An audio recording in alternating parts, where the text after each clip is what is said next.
why are Naga MLAs opposed to separate administration? Why is separate administration becoming key to the conversation? Well, I think, there are two aspects to it. Not only Nagas, Maithis and everybody else is opposed to separate administration, and only Kuki are saying that, that they want separate administration. So there is a deep divide as far as the separate administration to go. All the other sides are on the one side of the fence, and the Kukis are on the other side of the fence, where they feel that separate administration is key to long-lasting peace as far as the state of Manipur is concerned. This is not the only divide. There is a demand of president rule, which only Cookies are supporting, or Cookie intelligentsia are supporting, that there should be a complete presidential rule which will ensure that that there is no violence and situation can come back to normalcy. However, this is one aspect which is opposed by everybody else other than the Cookies. So there is this deep divide, and I think going by the way things are panned out, and also these, if you look at the composition, if you can play those graphics again, which shows the composition of who all these Naga MLAs are. 6 of them belong to BJP's ally NPF, and the remaining 3 are from the BJP itself. So it'll be very interesting to see the kind of line they will toe. Is BJP's house in order in Manipur, Brijesh? I think BJP's house is order in Manipur, but it'll be extremely interesting to see whether whether politically the BJP is able to ensure or send a message which was made first by Home Minister Amit Shah. Because what Amit Shah has been saying is that he has been talking about all the communities coming together. He is talking about violence less 15 days and things like that. But the voices which are coming from the government, they are not making those kind of statements. We heard that 33 Kuki militants, of which the chief minister said that that those terrorists have been killed, but till now we don't know who exactly those 33s are, and who are those people. Were they armed infiltrators from Myanmar, or were they Sioux people? So there's no clarity on that. And going by the tone and tenor of the Manipur government, it leaves a lot to be desired, because there's a very clear divide also on how do you perceive your chief minister. The Cookies say that Biren Singh is nothing but a mighty chief minister. So I think the trust factor is also missing, completely missing. Dr. Guite, is the trust factor missing?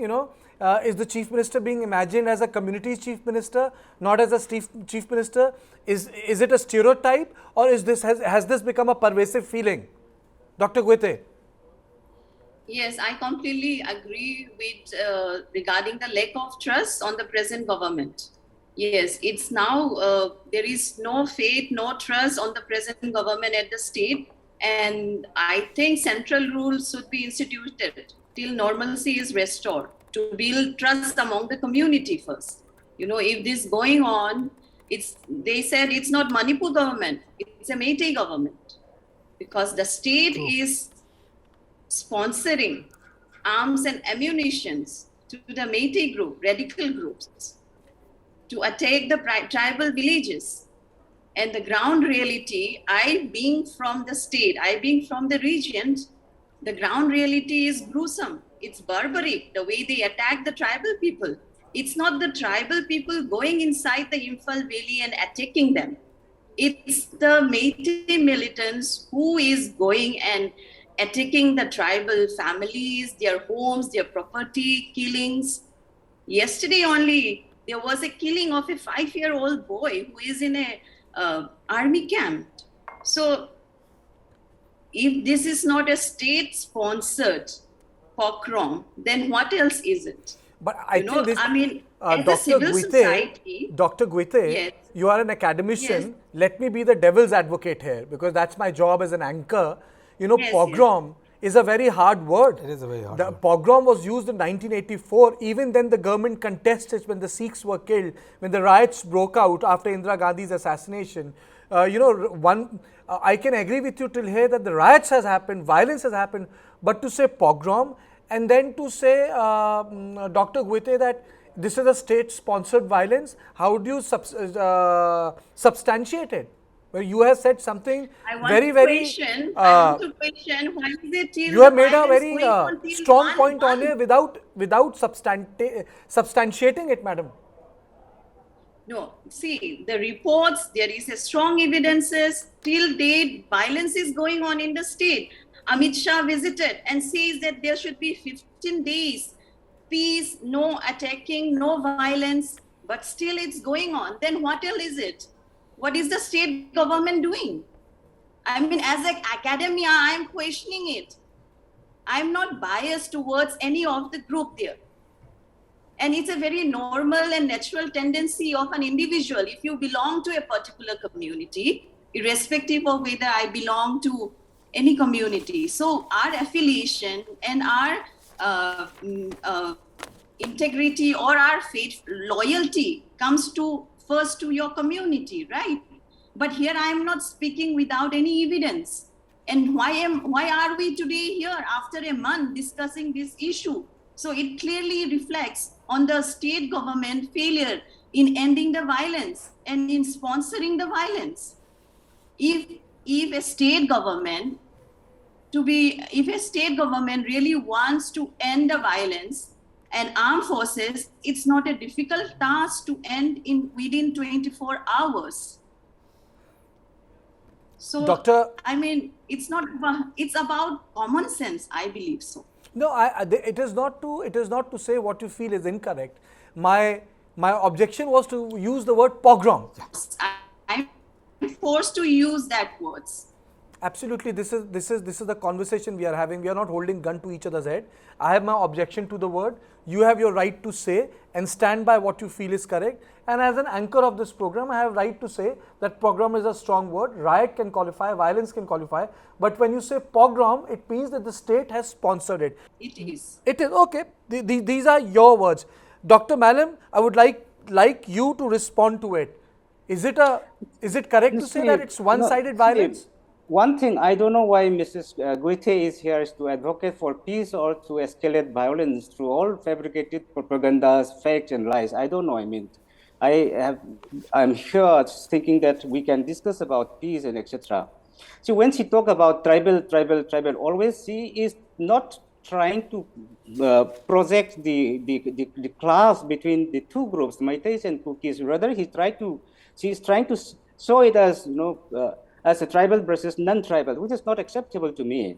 Let's be very clear. Let's point out. I mean, even between the Kukis and the Meiteis, there are many forces, many innocent people who want peace to come, whose social relations have been completely shattered overnight because of this ongoing crisis is going on. Where it begins, how it is being retaliated, we all have facts. When the judicial committee will come up with the report, everything will come clear. But let's not be highly provocative and propagandist here in this platform, right? That's something that I want to point out. And what was the exact questions that the anchor wants me to respond to?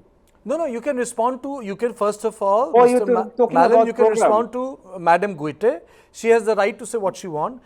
And my question to her was that how long it can be tribal versus non-tribal. The debate can be casted as anti-state element versus the state. I can say that without using the word community. I'm saying that it is not between tribal versus non-tribal. I'm saying that it is between Meiteis and the Kukis. That's what I want to figure out. Why are you saying that, sir? If you want to broaden the scope, you can say it's between the Meiteis and the Meitei and the Paites, and some elements of Wi-Fi and Mar. Madam Guite made a point. Made a point. She's saying that the violence was one-sided. Do you agree? No, it's not one-sided. It's not one-sided. Both sides are taking advantage of the vulnerabilities. Both sides are attacking. So I am only complaining that the government should carry out effective measures to stop violence on both sides. This should control the militant elements holding guns and attacking villages. That's what I'm saying. And the government should stop the economic blockade, which is cutting off essential supplies to the people, to the innocent peoples. Why are they doing this? And secondly, you are asking questions. Dr. Malem, I'm asking you as the chairperson of the Campaign for Peace and Democracy. My question to you is that do you feel that the charge is that the Biren Singh, the perception has become that he is a Meitei Chief Minister? Is it correct, sir? I want you to respond to this. Take your time. I'm not going to stop you. Speak. The Chief Minister represents the institutions. It's a collusive forces of various elements, the political leaders and the elites and the rich peoples and etc.